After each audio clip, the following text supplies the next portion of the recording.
មានបងប្អូនគាត់ឆ្ងល់ថាមិនបានគេចាំបាច់កាន់ស្រូវសលេងអញ្ចឹងព្រោះបើសិនជាកាន់ទៅវាមិនតប៉ែតអញ្ចឹងទៅខ្លាចវាអត់ដុះឡើងវិញអីអញ្ចឹងណាអញ្ចឹងហើយវីដេអូនេះខ្ញុំមកស្រាយចម្ងល់បងប្អូនថាមិនបានស្រូវសលេងពេលដែលបានធំប៉ុណ្ណឹងហើយមិនបានគេតម្រូវឲ្យកាន់អញ្ចឹងហើយថ្ងៃនេះមានភ្ញៀវពិសេសមកបកស្រាយជូនបងប្អូនហ្មងសួរថាហេតុអីបានស្រូវសលេងនឹងចាំបាច់ឲ្យកាន់អញ្ចឹងខ្ញុំឲ្យបងប្អូនស្ដាប់គាត់និយាយសិនហើយបានខ្ញុំបកប្រែតាមក្រោយ 麦は踏まないといけないの？麦踏まないと成長しない。なんで成長しないの？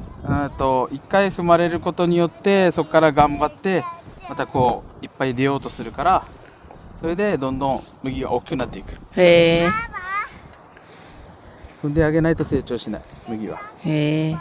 でも踏んちゃうとほらペタンコになってるやん。ベタンとなってまた起き上がってくる。起き上がってくる。うん。へえ。でしっかりこう茎が出てきたらもうあんまり踏めないからまだほら茎が出てないでしょしっかり。だから今の状態でもうこれ多分最後かな最後の麦踏み。うん。ここから先はもう踏めない。踏めないね。踏んだらもう起き上がってこんくなる。ああ。これが最後じゃないかな。今年の麦はどう？今年の麦はバッチリやね。バッチリ。うん。よかったね。しっかり育っとる。តើបងប្អូនឥឡូវខ្ញុំមកបកប្រែឲ្យបងប្អូនស្ដាប់ខ្ញុំសួរថាហេតុអីបានស្រូវសលេងហ្នឹងគេចាំបាច់កិនអញ្ចឹងហើយប្តីខ្ញុំក៏គាត់ប្រាប់ថាបើសិនជាអត់កិនអញ្ចឹងទេគឺគុំវាអត់បែកគុំបានល្អទេពេលណាដែលយើងកិនវាអញ្ចឹងវាប្រឹងដុះឡើងថ្មីដល់ពេលអញ្ចឹងទៅធ្វើឲ្យគុំវា